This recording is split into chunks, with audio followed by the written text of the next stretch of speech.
Saturday.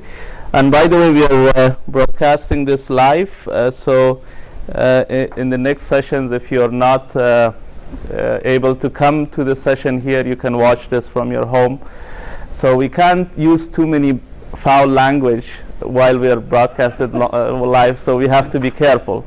When we turn off that camera, then we can say whatever we want, right? Deal? As Nilo was saying, we have these weekly sessions, and I am sharing my 10 years of experiences in real estate. I started in 2003 as a sales representative, so that is more than 10 years. In the first couple of years of my career, I tested and tried everything on the book, the trainings that I went, the gurus that I paid quite a lot of money. I had the time, I was a single guy, to be honest, I had nothing to do, so all my life was real estate. So day, night, morning, evening, you name it, cold calling, door knocking, farming, FSBOs. At that time, you were able to do a lot of expired listings. Recently, because of privacy laws, it is a little bit more challenging to do expired listings. But you name it, I have done it and tested and tried. Some of them worked. Let me tell you here, I think everything in real estate will work. It depends which one is more effective than the others, which one is worth your time. As long as you're not in your basement, hidden behind your Facebook and computer and Twitter trying to create deals through that way, as long as you're coming out and meeting people face to face, it will work. I can very confidently tell you that real estate is about building relationships. It is about meeting people. We make the biggest mistakes thinking that we can generate leads through online. Yes, you can generate leads through online. I personally consider online marketing and social media as nurturing the relationship. In order to make the deal actually happen, you have to come out and meet people. So as long as you're doing something that you have an opportunity to meet people, real estate options that you read in books and people teach you will work. So everything I did, I had a lead, I had a deal. My first one was, I never forget, it was somewhere close to McCowan and Shepherd. I was doing door knocking. It was my first or second week in real estate, and I got a listing through door knocking. I still remember the name and the number of the street because it is number 44 Kentish. Now, I didn't know at that time that in Chinese culture 4 means dead and another 4 means double dead. So and that area was kind of dominated by Chinese folks. It was a little bit challenging to sell, but you will be surprised that a guy from Hong Kong bought that house, and he was positive thinking. He said 4 plus 4 is equal to 8, so that means it's a dragon or something, and it's a lucky number. So it depends how you look at numbers. Anyways, so today we are going to focus on one of the things that I have done, which is FSBOs. I mean, I was trying to say that in the first couple of years I did everything in the book, and then after that I fine-tuned it and only did things that worked for me. One of them was farming, that I have discussed about this in my previous sessions. And then in 2006 I opened my own real estate brokerage, and since then my main focus has been commercial real estate. I don't practice too much residential, probably almost no residential at all, except if it is a family member or very close family. Even those I refer it to some of my colleagues here. So I don't practice too much residential right now. I have done a lot of investments in what it is called condo conversions. Probably if our group that I created is not the only biggest condo conversion group in Ontario, we are one of the biggest, or we were one of the biggest. I got out of that business last year. Basically, we were buying apartment buildings and changing them to condominiums across Ontario, from Kitchener to Aurelia to Oshawa, you name it, we have done it.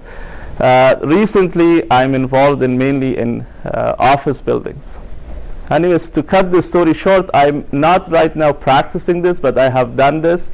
So what I'm teaching you is my experience, not from the book or not someone that told me. So this worked for me. Now, some of you have to kind of align it with your personalities, because this might match my personality and may not necessarily work for you. So you have to fine-tune the system to match your personal alignment. So having said that, I think the biggest question and the most common question that we all have, all real estate agents, is that why only a small number of agents control a huge segment of market. Some people argue that it is a 80-20, which means only 20% of agents control 80% of real estate market in terms of transactions. And I think confidently it is within 80-20. There are some people recently that are arguing that there is only 5% of agents that control 95% of market. Sorry? 5-6%. Yes. And thank you. So I think that is a question that I want to raise with you guys today. If you help me, why is that the case? Can anyone help me out here and maybe contribute and share your thoughts that why is that the case? Sorry, go ahead. Well, I think when a lot of us got into real estate, we didn't realize how difficult it was. We just saw the signs on the lawn and saw them sold and say, hey, I could do that. And realized, oh my gosh, this is a lot of work. True. Yes. I think is again the building relationship and people skill. People who have a lot of deals, they are the people that they have more people skill and they are good at building relationships. Sure, thank you. Before I get to you guys, I just remembered something about this guy that I want to add. Excuse me, I just don't want to forget.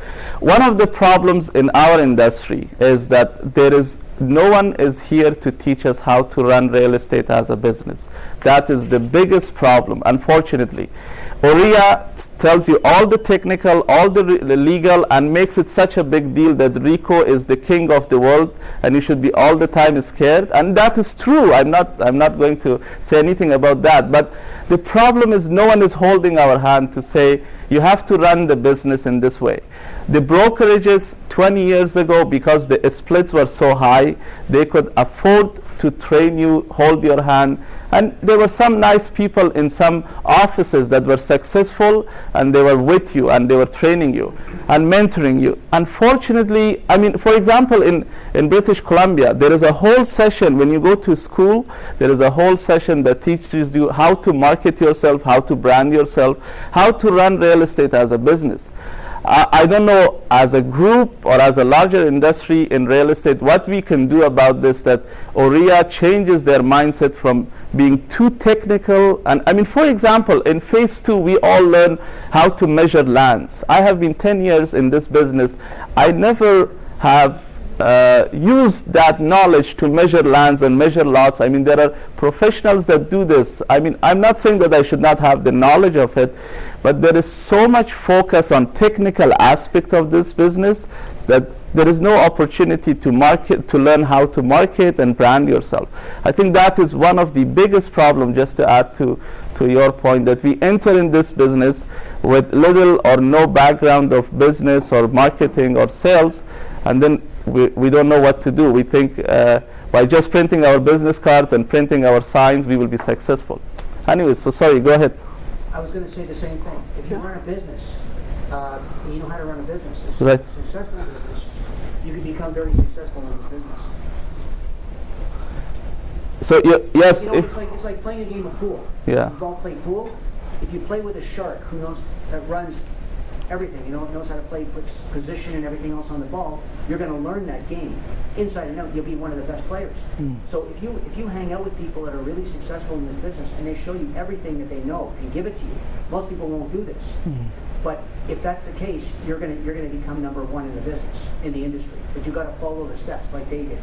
So it's the same thing as cloning yourself. Yeah, that's true. Someone who's actually the best. And exactly, I just want to pick up on that point that we have to run this as a business. We are all business owners. Whether you like it or not, you're all salespeople and you're all business owners. So we have to treat this as a business. You wanted to add something, ma'am? You had a point? No? There was someone else. Oh, yeah, sorry. I was saying that to add to his point, it is a business that we're running, and businesses need proper systems in place. That's right. So if we're not practicing these systems that have worked time and time again, that's one major point where we'll fail. And the other thing for me personally is experience. I'm brand new, so I can't expect to make 95% of the sales if I'm new. Yeah, I understand. I lack the systems. I understand. Yeah, but let me tell you something about new. My first year in 2004, I think, I was the top agent in Remax Crossroads. They had 180 agents at that time in that office. My first year I was top agent, and you will not believe it, you know how we learned that winters are very slow. January, my number of transactions were the highest in the office. January, a cold winter. And 10 years ago, Toronto was a little bit chillier and cooler than now, right? It was not as good winters as these days. So I think it's all in our mindset. Everything is in our mindset. It depends how much we are committed, how much we are motivated, if we have family to take care, if we have high goals, and we are motivated every day we wake up and we have a reason to live, to work hard, we can all be successful. Everything is in our mindset. The top producers, I'm telling you, I'm meeting them on daily basis. I mean, the number one agent in Remax is a very close friend of mine. He is my partner in Florida. There is nothing special about him. He is number one, and he's making more than $3-4 million in commissions every year. There is nothing special. I think it is just that commitment. If you're committed and if you're motivated, it is not even about sometimes learning and coming to these seminars often. Whatever you know, just practice it. As I said, as long as you're coming out, meeting people, you have opportunity to meet people face to face, you will make it. But I think the biggest reasons in terms of sales is this.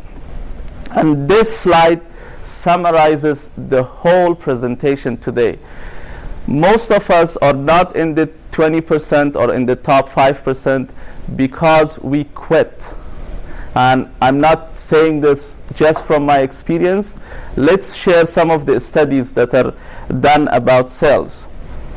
And I think before I share those studies, so basically you have to take more no's to reach to that yes. And I think if real estate was just about, not taking rejections, we will be like people that are working in McDonald's. They just take orders and then just process that order and give what you produce. Well, as I said, whether you like it or not, we are in sales, and in sales there are rejections. And because we are in that situation that we have to get rejections, our commissions are so high. Otherwise, we will be just getting salaries if everything was so easy and everyone coming out and say yes. And if we were working like a place like McDonald's and everyone just place an order to buy a house, then our commissions will not be that high. We will not be earning $10,000-15,000 per transaction. So we are paid well because we have to deal with prospects and we have to get rejections. I think this is where I wanted to get about those studies, that study after study, and most of these studies are done in US, but I think we are same culture, same system. Most of the salespeople fail because they quit really quickly, and almost half of these salespeople gave up in the first rejection. So when somebody says no to them, 44% just gave up. That's a very high number, very high number. And I think as we go through these slides and sharing these stats, I want to get to something very interesting that you will like it. So as I was saying, almost half of the people gave up in the first point of rejection. So I think as we go down, we don't like it, we hide in our basements, we think that somebody put us down, we take it personally, we are depressed, we have a stress. All those things happen when we get rejection. So the another 22%, so far we are 44%.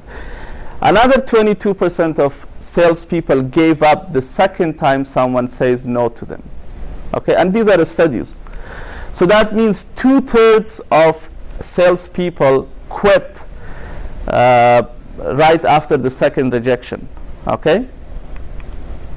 And another 14% after the third time, and another 12% after the fourth time. If you add all those numbers, 92% of agents gave up after 4 attempts. This is where there is a difference between the 95 and 5, or 80-20, whichever you believe. 92% of salespeople gave up after 4 attempts. That's a very huge number. This is the core problem with salespeople, that they quit very quickly. So that means only 8% of people continue after 4 rejections. Do you see where the top 5% is? Right? I think these are not important. I think the most important slide is this. More than 60% of sales happen after 4 rejection. So when a prospect says 4 times no, after that, if you approach them the 5th time, 60% of those transactions, deals happen after the 4th rejection. I just want you guys to focus and give some thought about this slide. This is one of the important slides in this presentation. So 92% of people already lost this opportunity to get 60% of the deals. Do you see the connection? So I think the way we look at rejections, I mean, for example, I was doing door knocking when I started. When you start in this business, and I'm going to say here, nobody trained me. I didn't know where to start. I was all confused. All I knew how to do CMA basic. That was also because I had to give it the third phase 3 exam, or I had to fill the agreement of purchase and sell. Some of those basic things. Nobody was there to help. I didn't know where to start. I knew that I had to do something. So I knew door knocking, I was trying it, but when people rejected me, honestly, I took that personally. I thought they don't like me personally, or I mean, it was affected me a lot personally. And yes, sorry, go ahead. Brokerage did you start at? Sorry? What brokerage did you start at? Remax Crossroads? Remax. Yeah. So yes, when you take those rejections, it affects you personally. But then at the same brokerage, Remax Crossroads, there was this Chinese lady that was doing door knocking. She could hardly speak English, but she was such a successful person in our office. And I noticed, I mean, language, looks, accents, you name it, that are barriers in our head, and we think people are putting us down. That's not the case. People are rejecting you because of one of these following reasons. Maybe that is not the right time. Don't take any rejection in business personally. I can confidently tell you that people do not hate you personally. There is nothing personal here. It is all business. Maybe the person that you approached, it could be any of these reasons and tons of other reasons that it was not the right time, right place. You are not there at the right time doing door knocking or doing cold calling or approaching them. So please, if you want to be a successful salesperson, do not take anything in this business personally. There is nothing personal. It should not affect you personally. Rejections are part of business. In one of the previous slides, the more no's you get, it will get you closer to yes. So if you're getting no's, you should be happy. It is training you for getting yes. If you have 99 no's, it means there is yes coming. For sure, yes is coming. if I could get in my first or second week from door knocking a listing, any of you can get here with no experience in sales whatsoever. So I started from nothing, and I thought rejections are personal. It is not. It is just not the right timing. And there could be tons of reasons that people are rejecting you. So I hope you guys got this point, that 92% of salespeople are missing the action by dropping out. Okay, so if you're doing door knocking, or if you're doing cold calling, or whatever prospecting you're doing, and today we're talking about FSBO, 92% of those people are missing the opportunity simply because they quit. Okay, this is the business of having patience, accepting rejections, and being happy with rejections, not taking rejections personally. Are we all on the same page about this? We're good? Yes. Good, thanks. So as you can see, those are stats that shows us that 8% of salespeople control 60% of this business. And every no takes you closer to yes. Maybe we should print these t-shirts. I love rejection. How many of you will wear that? Okay. We're door knocking.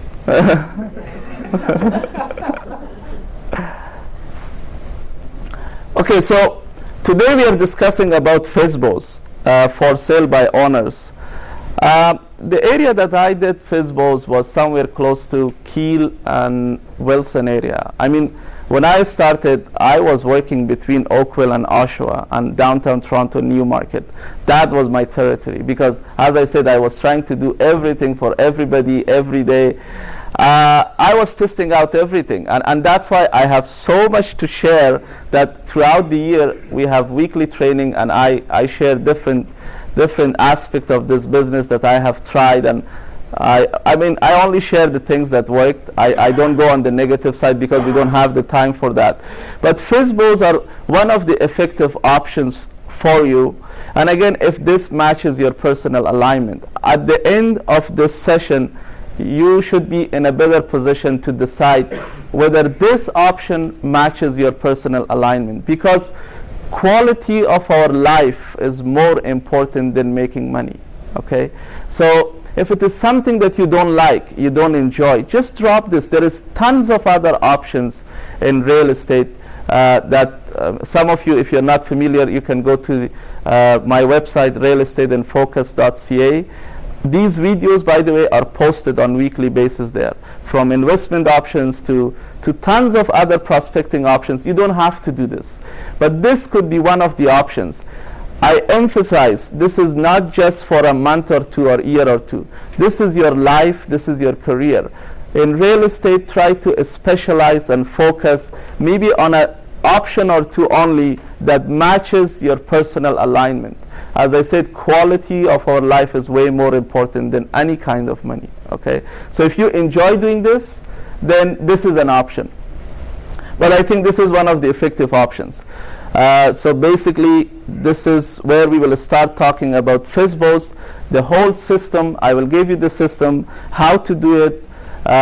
I mean, I'm not here like some of the places that I went that charges thousands of dollars, and then they share a few slides and they hold some of it and say, come tomorrow to meet me and write a check for $1,000. No, I will give you the whole system. This is what worked for me. I will give you the script. Now, as I said, even this presentation will be posted online, and later on you can go and watch and find out, maybe dig in for yourself. So why FSBOs? These are the three main reasons. There is a lot of opportunity here, and I will tell you why there is a lot of opportunity. The ideas of FSBO could apply to any other kind of prospecting that you're doing. You will see it. The next slides, you will see the type of things that we do for FSBOs. It applies to any other type of prospecting. I think this is the most important one. Expired listings are a little bit challenging because of privacy laws these days. I'm not sure if you're all aware, those of you that are new, you know, when you go to MLS listing now these days, in the past, it's less than 5 years, that there is an option if you're allowed to contact them after the listing expires. 10 years ago, this was not there. You could contact anybody. And then about a few years ago, there was some privacy laws, and then this was the change. So expired listings and FSBOs are the two prospecting that makes you a really better salesperson. Because the type of things that you do and the commitment that needs here, this is like working with FSBOs is a free training for you. As long as you're committed, this is making you a better salesperson. I think FSBOs are somewhat comparable, as if anyone has telemarketing background, like have you done ever in your life telemarketing? Besides real estate? Yeah. You guys have it, right? I'm doing it now. Okay, good. So does it not make you a better salesperson? I picked up 40 deals in the last since the new year. Oh, okay. Good for you. And What's I it? sell hotels. So Oh, okay. Oh, good. What with yourself? I used to sell the Toronto Star when I was younger. But that I mean, you can share your experiences, but that makes you a more confident person to be on the phone, right? You will be a better cold caller. So FSBOs are similar to telemarketers, but not in the negative aspect of it, that you're thinking that you're receiving calls. We will show you a system that you're not disturbing people's life. Okay, that's very important. One of the biggest problems that we real estate agents that are not trained have is that we are like telemarketers, and we try to invade other people's privacy lives. If you follow certain systems, people will be happy to welcome you in their homes. You just have to not do it like a salesperson. You have to do it as someone that is trying to help them. And you have to be genuinely having the intention of helping them, at the same time helping yourself. So that is the system that I will share with you today, that we're trying to help them. Anyway, so when you're running as a FSBO, it makes you a better salesperson. You will be in a better position to handle objections. You will manage your time properly. You will be a better prospector. You will be a better follow-up on leads. All the good qualities that a salesperson has, you will be trained if you're working with FSBOs. That's why FSBOs, working with FSBOs, will make you a better salesperson. Yes? Sorry, would you kindly maybe tell us alternatively what exactly FSBO means? For sale by owner. So that the people that are trying to sell their houses by themselves. And these days, since a few changes that happened a couple of years ago through the Toronto, not only Toronto, it was through the Canadian Real Estate Association that they were dealing with Competition Bureau at the federal level. There were certain changes, and this FSBOs and for sale by owners and people that can sell themselves and then put it on MLS became a hot topic, right? This happened in US, maybe, I mean, I'm just throwing numbers here, 15, 20 years ago. But it's still, I mean, there was a lot of negativity in our industry a couple of years ago. A lot of agents were saying that, oh, we lost the opportunity to make commissions because now Toronto MLS allows people to list their properties on MLS. I don't know if you guys are following the news. This was a big news. If you have worked for Toronto Star, this was on the front page of Toronto Star a few times. We were all scared, and let me tell you today in US, for sale by owners only has 8% or 9% of the total market, and FSBOs or for sale by owners, that industry is big in US. Still, they control a very small volume of transactions, and there is a reason for it, and I will discuss it later, that people that are selling their own houses, it will not work. People will need your help. That's why we are here, to learn how to help them. People that are putting the signs, I mean, I will share the stats, 80% of those houses do not sell. unless an agent gets involved. That is the big news for us today. Good news that for sale by owners, it is just you see them everywhere, but they don't close. And I will share some of that with you. So as a result, if you're working with FSBOs, basically you will become a better salesperson. Yes, working with FSBOs will offer one of the best training as an agent. Oh, let me tell you here, I'm not trying to paint a picture here that this is easy. It needs commitment. It is not as easy as I might sound today here. You have to work hard.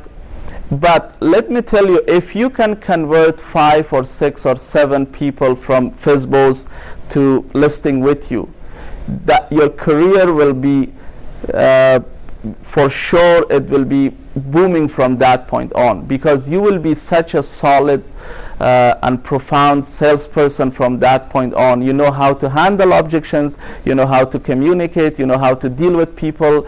You will become such a smart and a strong salesperson after converting few FSBOs that this is fully worth it for you to give it a try. You will be a totally different salesperson. None of these seminars can change you that much as if you tried to be working with FSBOs. So this is the best way to become a salesperson, and it is fully worth it for you to test and try this option. I'm not saying here that it is easy, it is challenging, but it is fully worth it. You will be a much better and more confident salesperson. So why should we work with FSBOs? And these are some of the reasons. First of all, we know where these people are. They advertise everywhere, so it is not for you to go out and look for prospects. We know these people are interested to sell their house. So that is one of the reasons we should work with them. These are the people that you can easily find them. I think if you're doing cold calling, you're calling like thousands of people to find out if there are people that are trying to sell. These people are shouting out loud that I'm here, this is my address, this is my name, this is my phone number, and I'm trying to sell my house. This is the main reason that we should go after them. You don't have to waste your time looking around to see if there are people trying to sell their house. The second reason is that these people are motivated. That's why they're spending their money to buy signs, to advertise, and they're motivated to sell, and that's why you should go after them. So these people are easy to target. They're there. You can easily find them. And I think this is another one. If you specialize working with FSBOs, whether the market is good or bad, this will work for you. FSBOs exist in both good markets and bad markets. If it is a bad market and prices are going down, people are trying to sell their own houses to save on commission. Well, they're thinking that they're saving, and we will share that they're not saving. But they think that in order to pay $10,000 out, I have already lost, or the market is bad, so let me sell it myself. When it is a good market, like in today's market, so many people think, oh, my agent just put up the sign and the property was sold in a couple of days, so I can do that myself. Why should I pay him or her 10, 20, or 15 grand, right? So that's why you will see all these FSBOs everywhere thinking that they can sell themselves. They're not noticing that there is a whole system and industry behind that salesperson. Let me tell you today, if you list a property, and if the price is good, if the condition of the property is good, and if it is accessible, it means people can book appointments anytime they want. If it can meet those three criteria, you don't have to do anything. The property will sell, because 90% of properties are sold through Toronto MLS. More than 90%. So if you have a good listing in good condition and it is accessible, those properties will sell themselves. All this money that you're giving for Treb and Rico and Kriya, be happy with it. It is worth it. It is for you to go out and get the listing. That $2,000-$3,000 that we pay, yes, and it is pinching us when the time comes and give that much money, it is fully worth it because there is this whole industry behind you that is working for you. And FSBOs do not realize that. They think by just putting up the sign, this agent put the sign and the property was sold. 90% of those properties are sold by other agents, and that is part of the system. That system sold that listing for you, and that's why it is worth it that you give the dues and membership and whatever you're giving. So FSBOs sell in both markets. Now, this is a good news for all of us, that only 30% of FSBOs are able to sell themselves. 70% do not sell. Okay? And that's why this is where they need, and eventually they list. It depends when. Maybe some of them in a couple of weeks and some of them in a couple of months. Average 21 days. There you go, average 21 days. So eventually these people will list because 70% of them do not close. And even if they sell, out of those 30% that sells, some of them actually do not get to the closing because the paperwork is missing, they have not done it properly. There are so many reasons that even after the property is sold and it is binding, there is agreement of purchase and sell, there is some document, something somewhere missing, and that's why these agreements fall apart. 30%. There you go. So you have all the stats. So therefore, even if a FSBO sells, after that you should still continue with them. Now, this is another stat, as I was trying to say, that out of every 10 FSBO, only 2 of them close and 8 of them fall apart. That's a big number. That is a huge opportunity for each and every one of us in this room. It just needs a commitment that. Yes. Sorry, what was that again? Two of them out of 8? Out of 10, Out of only 20%, 2 of them closes and 8 doesn't close. 80% don't close. Close, yes. Yeah. So now the difference between this slide and this slide, this is 70% actually doesn't get to the agreement of purchase and sell, right? This slide basically overall, if 10 people list, only 2 of them goes to the closing and the transaction actually happens. Okay, so that's a huge opportunity for all of us here. Do you guys agree? Yes, go ahead. 20% of them don't 20% closes, 80% doesn't close. So they had an offer, and 80% of them will not actually. Okay, let's explain this slide because you're a numbers guy. No, that's fine. So if there are 10 people listing, only 3 people will sign agreement of purchase and sell. Good. Now this slide says if there are 10 people listing, only 2 people will close, actual closing. Right? We all understand it, right? You had a question at the back? Yeah, I said that if you add them all, it will be the 2% that actually sells finally. 20%, you mean? 20%, Yeah. Two transactions. It's still, whatever the number is, it's a huge number, right? Let's not get stuck with the number. So it's a huge number. So why they don't close? And these are the problems. First of all, these people, they don't have the experience and expertise. They're working part-time because they're full-time working somewhere else to earn for their living, right? They're not licensed, they're not professionals. You know, in Canada, and well, actually this stat I think is from US, but it applies here too, that more than 60% of us, both husband and wife, work full-time. So that means these people advertise and they're not home. Like, I don't understand this. They spend money in Toronto Star and Toronto Sun, and they advertise online and they give their phone number, but they're not available to attend to those calls. Does that make sense? I mean, they don't realize it, but this is what they're doing. So So most of them, of course, after a month or so of hassles, they reconsider to sell themselves. Okay, so the other problem is, if you are not a salesperson or in this industry, if you were going to buy a home, would you, as a average consumer, would you feel comfortable going and buying a house from a owner? No. Right? Will there not be tons of questions in your mind? Maybe this guy there is some problem with this house. How can I trust him? There is so many questions that will come to your mind that you might say, you know what, it is fully worth it to go to a real estate agent. Don't you guys agree as a consumer, not as an agent? Yeah. Right?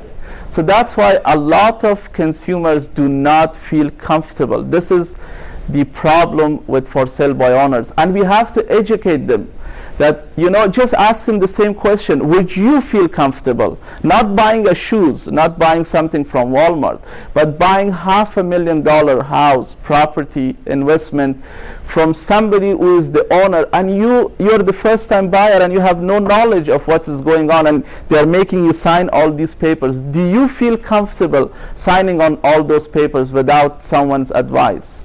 That is a very profound question that you guys should all ask all those for sale by owners, right?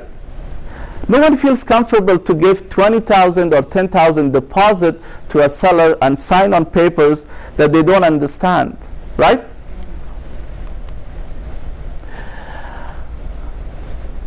Well, this is another issue that the for sale by owners should understand. They think they're saving on commission. So people are not just, I mean, the 20% or the 2 people out of 10 that are going to buy from these for sale by owner, it is not because they think it is cool to go out and buy from for sale by owner. They're buying it because they think they're getting a good deal, right? Is that not right? So if there is a property, similar property in the neighborhood, if they will compare and say, you know what, that property is selling $500,000, so you should give me $470 because you're not paying commission. Otherwise, I would go and buy that one, right? Why should I buy from you? For sale by owners think that they can save on commission.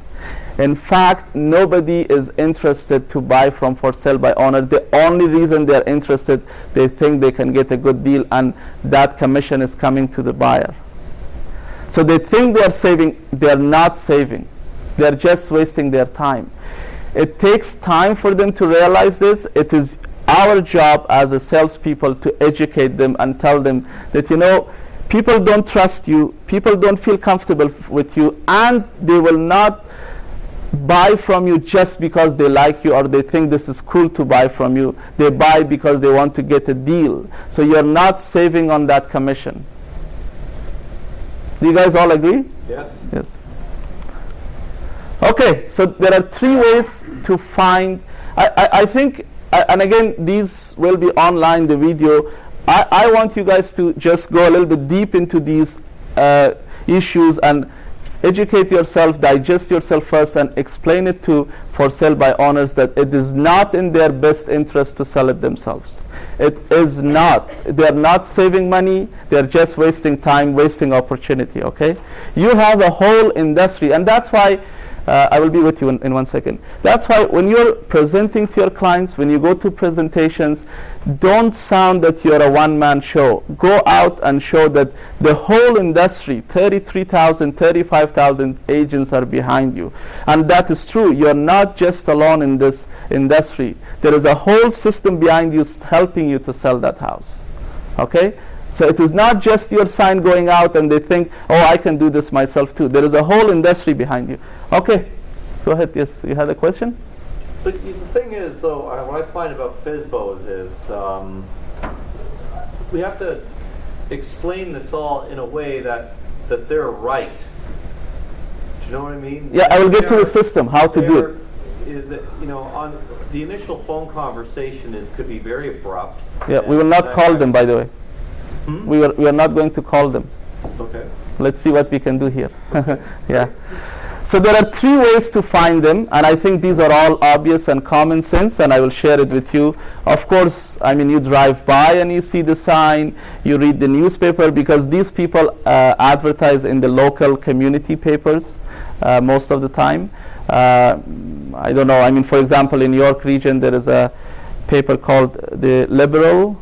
In Markham it is Markham and Son or something. So every community has their own paper. So and in Scarborough I think it's called The Mirror. Each community has their own paper. Most of these people advertise either in those papers or in major papers like Toronto Star, Sun and whatnot. These days they advertise online, and here is a tip that is very effective for you. And I think this tip, because most of the things are happening online, this tip does not just apply to for sale by owner. It applies to everything that you want to buy or sell.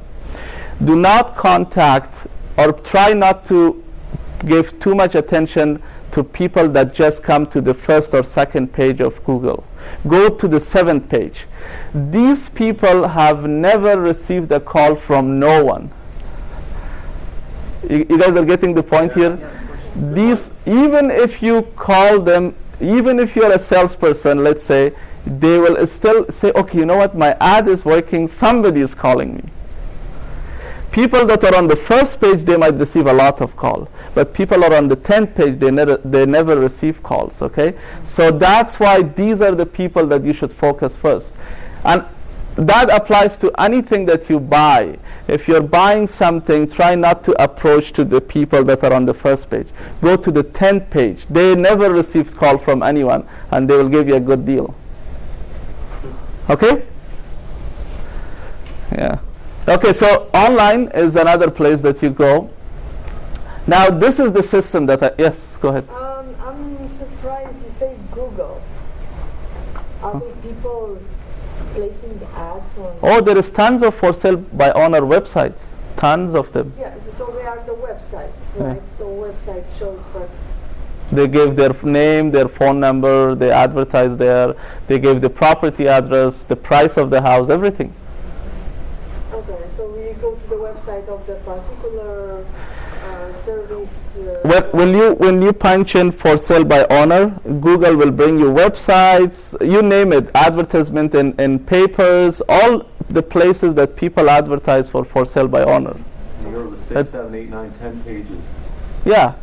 Yeah. If you're on the last pages, if you call, that is even better. As I said, they never received call. Right. Sorry, do you type in for sale by owner Toronto? Of course, Toronto or Markham or Richmond Hill or Mississauga, wherever you want to focus. Yeah. Okay, so this is the system, how to get FSBOs. Now, this system, you will notice, is not just for sale by owner. It could apply to most of the other prospecting options that we have in real estate.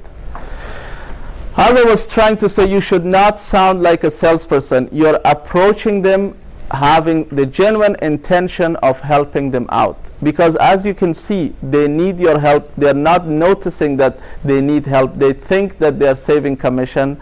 They're losing opportunity. They're losing time. They're giving themselves headache, and they're spending this money for no reason. 8 of those out of 10, 8 of them will not close. It is waste of time. So you're there to help them out. If you go with that intention, if you have that intention in your mind, this applies not just for sale by owner, to any type of prospecting. If you sound like a salesperson, they will reject you more often. If you sound as a consultant, as somebody there to consult them, to help them, then they will be welcoming you and they will be received differently. Okay, so that's why your mindset, your intention, and how you sound makes a difference. And I will give you a system just for FSBO. That was just a general comment. So on the first day, well, this is a system that you're doing. So let's say you found somebody that is selling. We are not calling anybody. So in this envelope, this size, you're going to send a blank copy of agreement of purchase and sell. Okay, so let me read what you will write on a note. I will highly recommend that you guys should print one of those memo pads that has a small picture and phone number of yours and your company name. So on that memo pad, in handwriting, not in printing, I mean those small memo pads, right? You will write, sorry you're leaving us. Here is a copy of the form you will need to sell your house. If you would like an explanation of any of its terms, please give me a call. No obligation. Sincerely, your name. Right? Do you see how this is coming across, that you're part of that neighborhood and you're feeling sorry that they're leaving this neighborhood, right? Should I change this or you guys are writing it? No, we're writing it. Okay. This video will be online. Yeah. I think the first sentence is the most profound and powerful sentence. Sorry that you're leaving us. That means you're part of the neighborhood. Okay? I can change the slide? Okay. Well, I thought I'm important. It seems this slide is more important. Yeah. Well, you're in it. You're in it. Yes, go ahead. Can we also sort of help them by doing a market analysis? We will come there. Oh, yeah. This is just the beginning. This is the beginning of the movie. Yes, go ahead. I don't know if I'm just a little too far ahead, but what if, I mean, if they don't respond to you, what if they say, well, my lawyer can handle that contract for me? Oh, yeah, we will come there. So I will tell you what is our intention. Probably I didn't, well, let me not tell you. I will ask you at the end, why are we doing this? And then I'm sure you guys will notice why we are doing this. Okay, so the second day, now these envelopes should be different size, and you have to, these are not expensive, so you should buy them. It should be different because, I mean, I will leave it up to you guys. Why do you think we are doing this? So in this size envelope, have you guys seen those seller's net sheet? Anyone? Yeah. And for those of you that you don't know what is seller's net sheet, you can go to online, I mean Realtor Forms, and type seller net sheet, it will come up. Basically, it is a one page that says, this is the amount the property will be sold. These are your expenses, such as mortgage penalty, your commission, your HST. At the end of the day, or your mortgage pay down, your mortgage paid off, you're paying off the mortgage. At the end of the day, you will receive this X amount, showing them how much they will receive. So in this envelope, you will mail that form, and again, in handwriting on your memo pad, here is the form we use to figure your net walk away dollars. Please feel free to give me a call. You don't have to, if you don't have the formulas to figure these items. Again, no obligation. Sincerely, your name. Right? I'm sure. Yes, go ahead. Have you knocked on the door before you sent the bill? No. These are just mail. We're just mailing them. Can anyone help me? Why are we doing this so far? Probably if I share a couple of more slides, you will notice. But at this point, does anyone? That's one of the things, yes. Open up the conversation. Maybe they'll pick up the phone and call you. They're going to be confident in you because you're the agent. You're not harassing these people. That's also another point. Yeah. And they want to call you. They want to pick up the phone and say, listen, I'm having trouble selling my home.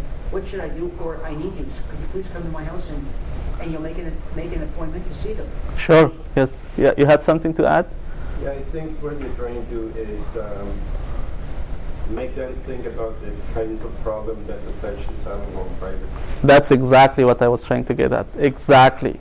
You want to make them feel that this is not as easy as you think. Right. There are so many forms involved, because people not simply call you because they like you or that you're helping them. That plays a role. But the thing that people take action when they see their own interest. When they see their own interest, then they take steps. So we are trying to kind of tell them in an indirect way that it is not as easy as you think. You will be in a better hand if you work with me or with a real estate agent. And probably with this next slide, that makes it very obvious. So these are 3 different sizes. The first one was with this one. You're leaving us. I'm sorry that you're leaving us. This one was the seller net sheet. On a third day, on this card size, there is a form in Uriah that I can tell you probably none of you in this room. I will be surprised if I see that any of you have used this form. It is a form that prepares the evaluation of a home. Have anyone used that form? No. No? Have you? No, but is it like 4 or 5 pages? That's right, yes. That form is there, and it makes you look so professional, but none of the agents use that form. And I will share that form with you, but before that, so you will insert that form. It is 4 or 5 pages. And this is exactly what this gentleman, sorry I didn't catch your name. Your name, yes. Yours, yes. Charles, yeah. This is exactly what Charles was trying to say, that we are trying to make it show that this is not as easy as it is. So we use this form to summarize the market price setting facts. If you would like me to develop this data for your home, please give me a call. No obligation, of course. We are here to serve you. Sincerely, your name. Right? Do you see that they have to notice that there is so many things that they have to go through to put this on the market, right? This is a system that you want to use, and as I said, this is one of the resources among many that a lot of agents do not use. So hopefully this will open up, and this form is available. It is there online for you. Unfortunately, none of the agents use. We will not go through this form, but basically this is how it looks.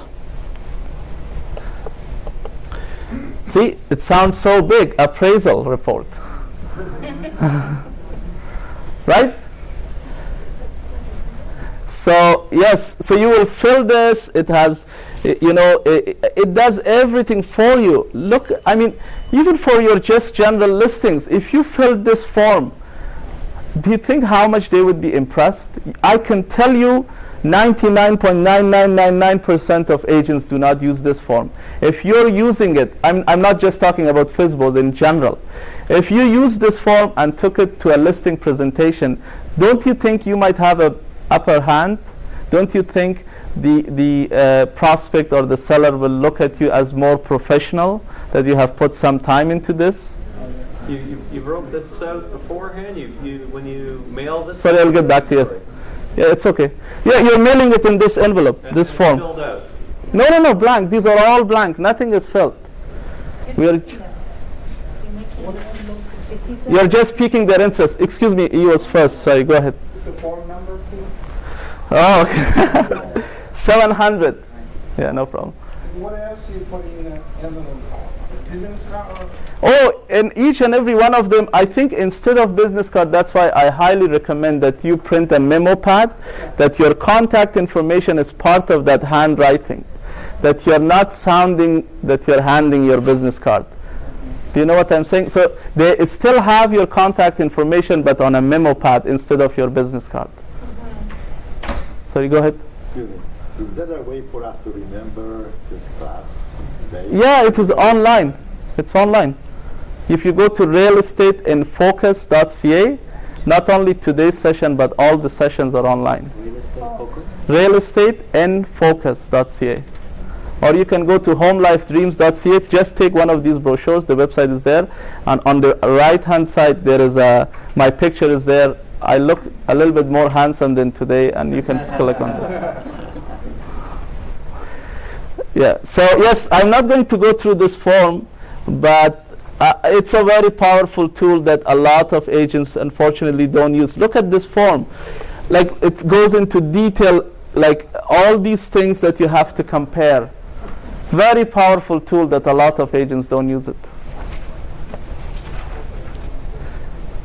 And see, I mean, how many of you have seen appraisals that they do on houses? You have seen it, right? At the end of it, there is a reconciliation, like exactly like this. See, the final reconciliation.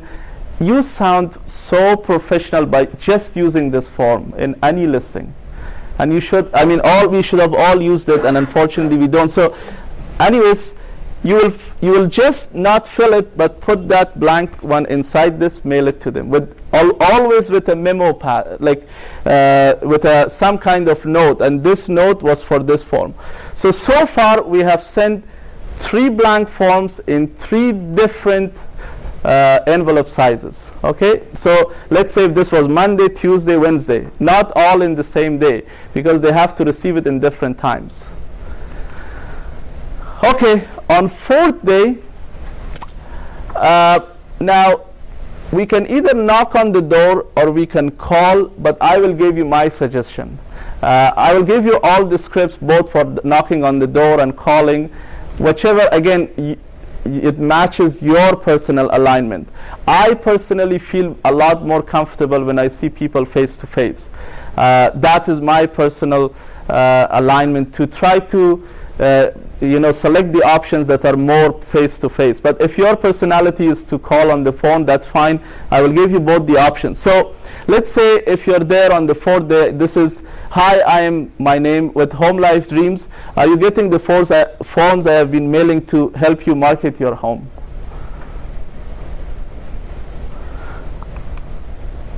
Or if you're calling, then you're saying, well, their name is already there because they put it on FSBO ad.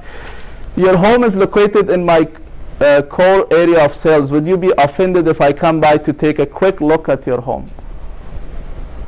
Okay, and again, this last sentence is very powerful. Would you be offended, or do you mind if I come by to look at your property? We should not sound like a salesperson. Not just like, oh, I'm coming to see how much your home is worth. Do you mind if I come by and look at your home? And this is another tip. Whenever you're doing any sort of door knocking or cold calling, you should say that that particular property is your core area of expertise. I mean, I don't want to use the word expertise because I might be in trouble with Rico, but basically you're trying to say that this is the area that you focus.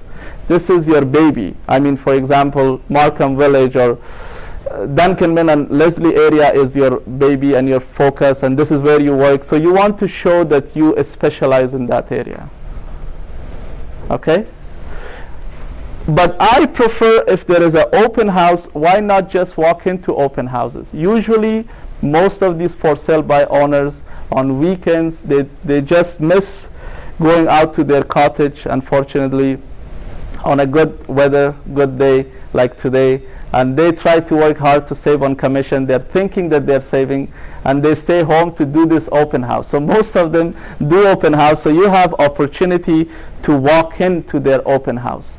So because most of them will have an open house, if I was in your shoes, I would send my first letter on Monday, the second one on Tuesday, and then on Wednesday, give it a couple of days for them to receive, walk into their house on Saturday or Sunday, whichever day they have open house. Yes? Do you think would be efficient if you leave the envelopes at the door, or it's better on the mail? The mail you cannot control the way they're gonna receive it. In the order at least. Oh, you're afraid that if they will open or not. See, it has to be in your handwriting, and because it has their name, and this is not a generic printed one, I mean, they will open. Because it has their name, it is not to the owner of the house, then they know this is something sales. And it has to be not printed, but in handwriting, so they will open it. Okay? Oh, this is my favorite slide. In any kind of sales, if there is no follow-up, no deal. Whether cold calling, FSBOs, prospecting, you name it, if you don't have a follow-up system. In our business as a salesperson, our whole entire investment is our database. The bigger database, the bigger number of contacts, and the bigger reasons that we can call, the bigger business we have. If you don't have a database, if you have not established a database, do it today. If you don't have a database, you're not in business. If you don't have a database, if you have not established a database, do it today. If you don't have a database, if you have not established a database, do it today. If you don't have a database, if you have not established a database, do it today. If you don't have a database, you're not in business. If you don't have a database, you don't have a follow-up system. You don't have to buy any expensive software or monthly. Some companies approach you to say, you know, you have to buy these softwares, what they're called CRMs, contact something management. You don't have to buy any of those. You can just, it could be as simple on a Google Doc or on an Excel. You need their name, phone number, and one column when to call back, the day that you want to call back. That's it. Don't make it more sophisticated than that. You don't have to spend any money. You just have to have some kind of system that every day you come to office, you sort that column and call people on that particular day. So it is very crucial. I cannot emphasize enough that your success depends on follow-up, no matter what you're doing. If you simply just mail things to people or simply email things to people expecting that they will call you back, there is a very almost slim to none chance that people will call you back. Okay? Okay, I mean, of course, I will not go into too much detail about this slide, but basically when you get into their house or when you call them on the phone, try to get as much information as possible. Try to have open-ended questions, not questions that are just yes and no. But I mean, you have to engage in a conversation. As I said, I personally prefer to walk into people's houses on their open house, by the way, or I will call them and say, do you mind if I come by? I have been sending you this information. Do you mind if I just have a look at your house? I personally prefer to develop the relationship when I am meeting them in person, but again, it depends on your personality. I think you have a higher ground if you meet them face to face in person. So either walk in during their open house or try to book an appointment to go to their house. Yes? Are you closing them when you first meet them? Not really. Not really. And I will get there. Okay. There is a whole system after this how to close them. Because as soon as they realize that you're trying to close on them, it depends on the situation, but I'm just talking general, they will close and shut down. Yes, of course, yes. But I think this is a business that you have to take it one step at a time. The same way that if we jump in our car and show people houses right away, the same way that if we jump in our car and go to a listing to get a listing, none of those things will work. The same way this will not work if we just jump to a conclusion right away. It is a step-by-step process. It's a system. I mean, no matter we are working with buyers or sellers, you have to follow certain steps to pique their interest first, and then you reach at a point that they will sign with you. Okay?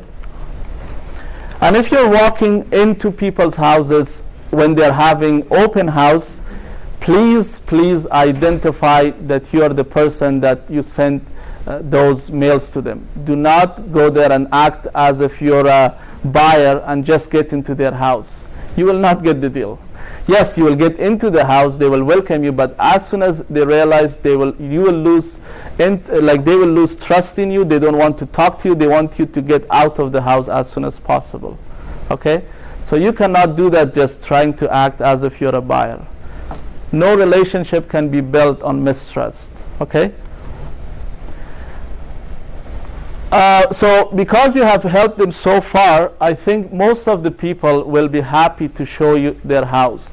And this is where it comes to your sales skill, to your personality, that you will develop and nurture that relationship once you're into their house. Okay?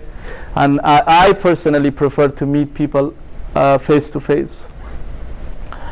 This is another I think something that you should keep in mind, that you should be fully informed about sales in the area.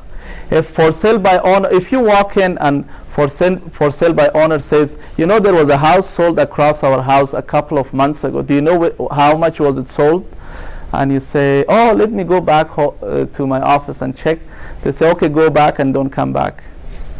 In their mind, by the way. Most people are polite, they will not tell you, but they will not want you to come back because they will lose confidence in you. You're not informed. You claim to be specializing in that area, but you even don't know that there was a house sold a couple of months ago. So when you go into their houses, you should be fully informed about the whole neighborhood. The sales, how many listings are there right now, what are they selling for, what is the range. I mean, not only for this, for any listing presentation, you should be fully informed. I had like last month, I think, or a couple of months ago, a whole 2-hour session how and to do a listing presentation, and the main portion of listing presentation is that you should educate and inform yourself about the area, because that is the main part of your listing presentation, not having those slides that I'm number one, I'm best looking, I bought this suit from Dubai for $5,000 and all the good things about you. It has to be about them, and their concern is that if you specialize in that area, if they can feel confident in you. So you have, if you want to be confident, you have to be informed. Okay? This is a question that sometimes some for sale by owners raised and said, oh, why are you doing all this? What is in it for you? Like, why are you sending all these free forms, right? And trying to help me out. What is your intention? The way I would handle it, and let's see what you guys think, is that, you know, I know that there are people that you know that they will be thinking of selling. So maybe this will give me an opportunity for you to introduce me to some of your friends that might be thinking of selling. Because everyone is not like you having the time and trying to do this themselves, but maybe you have a circle of influence at your workplace or somewhere else that they might be thinking of selling, and this way I'm trying to serve you, and so that you can realize that how hardworking salesperson I am, that I can help other friends that you might have, and they are not trying to do this by themselves, right? Because some of them might raise this question, so you have to have an answer. This is the best answer that I could come up with. Okay? So I'm trying to help you so that you know that I'm a good professional salesperson. You might be introducing me to your friends, or your circle of influence.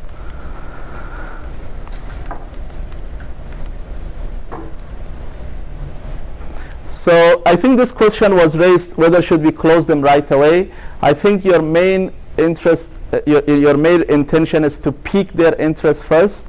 Eventually they will ask you to list their house. I'm not saying you should not close on them, but you have to take it one step at a time. We already discussed about this slide.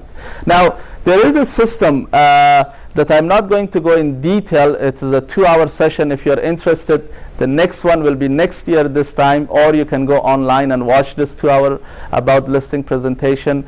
Basically, if they show interest, you have to drop a package. We have prepared for our agents, it looks something like this package. I mean, our agents use this. They just change their picture and bio. Basically, it shows that you're part of a bigger picture, and why should they sell with you. What I'm trying to say is that if you, instead of you trying to say, oh, just list with me right now, you want to do a proper listing presentation, which means you drop your package, you do pre-qualification. It's a whole system that we cannot discuss today, but if they show interest, you should go through the listing presentation process. Watch it online at realestateinfocus.ca, and the topic is called Rethinking Listing Presentation. Rethinking Listing Presentation. Okay, the next few slides might be a little bit of repeat, but it is worth it. Basically, when you go for in the conversation, this is some of the background that you should have. That, for example, you know, some people don't feel comfortable and they're afraid to deal with the owner of the house. or without someone else's help, without another agent's help, they don't understand the whole process of the signing stuff and signing agreement of purchase and sell. They don't feel comfortable, they don't trust. You should be educating them and making them realize that this is not in their best interest for them to sell this by themselves. Okay, and I am trying to quickly go through these slides, some of the points that, for example, this one emphasizes that you're not saving on commission. People just don't buy these for sale by owners because they think it is cool, or they like you, or this is a trend that they want to do. They are doing it because they want to get a deal, and in order to get that deal, they want at least the commission not to be there.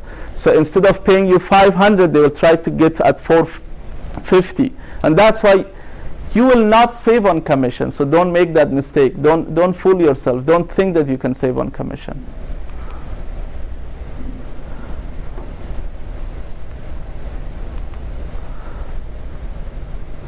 I mean, these are all additional points, but I think they're trying to say the same thing, that you don't save on commission, you're wasting your time, people don't feel comfortable, people don't trust the owner of the house. It is in your best interest that you should deal with a real estate agent. Now, after you walk into their house, some of them may list with you, but most of them probably will they say, you know what, let me try another week or two. When they have their own open houses, and nobody walks in, or when they advertise and no one calls them, then eventually they gave up. We have numbers that usually between 4 to 5 weeks they gave up. I mean, after spending their time, spending the money and stress and handling phone calls. Yes? 21 days. Yes. So within 4 to 5 weeks, they gave up. Right here. So you have an opportunity if you're in contact with these people. So as soon as you mail these envelopes, if it is at the beginning of their FSBO listing, probably you will not get the listing because they still have confidence that they can sell it themselves.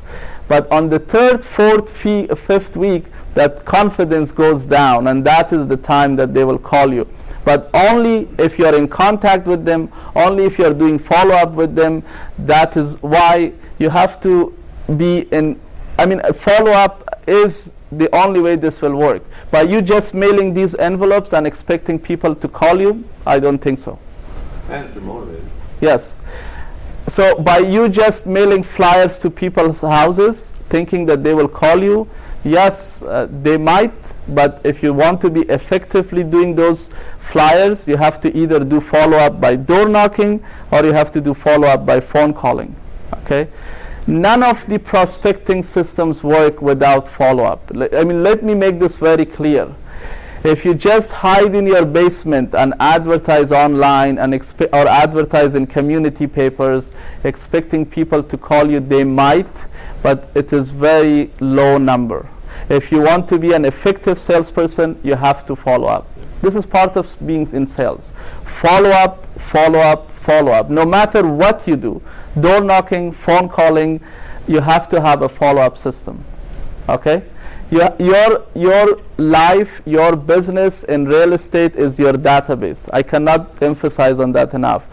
We have nothing else except that database. Your database, your contact list, please build it, add on it. Every day you meet new people, add on that database. That is your business. So I think in order to be effective, because you cannot keep in touch with all the people everywhere between Mississauga and Oshawa, you have to somehow focus in some area. Either, let's say, in Markham or Richmond Hill or Toronto or North York, or pick a neighborhood, try to focus in that area. If this goes into other types of prospecting that you're doing, for example, if you're farming, how many of you know what is farming? Yeah, most of you know, but if you're not, we had a presentation again a couple of months ago. Farming is basically you pick an area and try to specialize in that area. If you're farming, maybe your FSBO prospecting should be in your farming area. okay, then that will give you 2 advantages.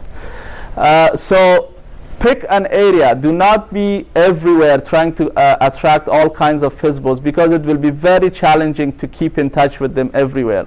If you can meet them face to face in open houses, you might just drop by and say, oh, I was just passing by, this is area that I specialize. How is your open house going? Do you need any help? That will work in your interest instead of picking something in downtown that you cannot even drive, right? Okay, I think we are almost done. I need a couple of more minutes to summarize what we have discussed so far. So if you are in touch with them, the chances of you getting the interview is higher, so follow up. I think they have to understand that in every real estate, commission is paid. It is either it is deducted from the price when an owner sells, or it is included in the price, but commission is always paid. The difference is that instead of an agent receiving the commission, now the buyer is receiving the commission by deducting the price. But real estate commission is always paid in any real estate transaction. Okay, yeah. A lot of FSBOs nowadays, they're willing to pay the 2.5. Sorry? The big deal for the FSBOs nowadays, they do offer the 2.5. So essentially, I think they're saving the 2.5 on the listing side. I know what you're saying, and that was something that came up a couple of years ago, right? That they could even list with some of these brokerages that they can list for $99 or something like that. Sorry? It's a mere posting. Yes, exactly. And that's the question. How do you deal with those FSBOs that almost all of them that use a mere posting? So basically, you can go after the FSBOs. Oh yes, because they're in contract. Yeah. If they're in contract, whether the listing brokerage is charging 99 cents or $99 or $999, because that is the range, you cannot. They're in contract. We cannot interfere in other people's contract. So the FSBOs that we are talking, these are actual for sale by owners. There are brokerages. I think there is one in Hamilton that has joined with one of the larger website owners that they list anywhere in Ontario, and then you go on to, I think it's Comfree or whatever it is. Yes. So you go there and they list it. So probably, for example, Comfree listings will not be an option for us, for example. But there is tons of other for sale by owner sites that is not listed, and these are just owners. And there are so many owners that they advertise in local papers, and there are so many owners that just put a sign. They think that they can sell. They just think that sign sold it, right? So they're trying it to save the $10,000-$20,000. As I said, working with for sale by owners will make you a better salesperson. That is the most important factor in this. Yes, go ahead. Yeah, sometimes owner offer themselves.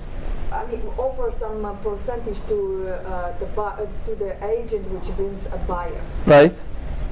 And they make it public. I'm paying 1% or something. So for whoever agent is gonna bring me a buyer. Let me throw that question at you. If someone calls you and says, and I think this is for the rest of us all in this room, if someone calls you and says, I will pay you 5% commission, forget about 1%. If you have some buyer, bring it on board. Will you take it to that house, or will you take to so many other listings that are so easily accessible? You know you will get the commission. You don't know how to deal with that for sale by owner. Don't you think most of the agents, even agents, don't feel comfortable working with that guy? So that's why those properties will not sell, no matter what commission they promise. That's a good point. Yes. Right? Because if someone calls me, and there is so many people that are selling their properties, investment properties, and they say, whenever you have a buyer, call me, I'm selling my house. I say, if you're serious, and if you need 100% of my attention and focus, then you have to list it with me. because I have limited time in my life to do business, and that time I give it to my clients. So if you're my client, you will receive 100% of my commission. Sorry, focus. But if you're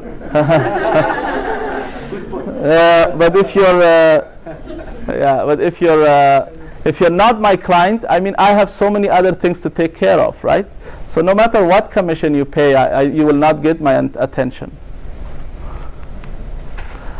Yes, go ahead. Usually, I mean, after sending all these letters and when you knock the door, you walk in, you introduce yourself, and you try and explain it to them that you are there to help them. Okay. And if they ask you, is my price right? Well, I have to do a proper evaluation. And for that, I have to prepare a CMA, comparative market analysis. And for that, I have to do a proper presentation. So when is a good time for you that I can come by and present to you? Let me give you an example of something similar that happened to you. I have actually one of my real estate... Oh, sorry? You kind of specialize in this area. Yeah, I will. This example might help to answer that question. I have one of my partners sitting at that corner there in real estate investment. His name is Aziz. One of our properties was in Hyman, 36 units. So we did condo conversion, changed from apartment buildings to condominiums. One of the requirements of the city is to change all the windows. So we called a couple of people to come and change those windows. One guy came and he was trying to act that he is a specialist. He looked at the windows and he just walked around in one room and said, "Oh, this will cost you $100,000. Said, "Okay, thank you. We will call you. Give me your business card." Same day, another person came, and then he said, "Okay, it will take time for me to quote you." I said, "Okay, yeah, take your time."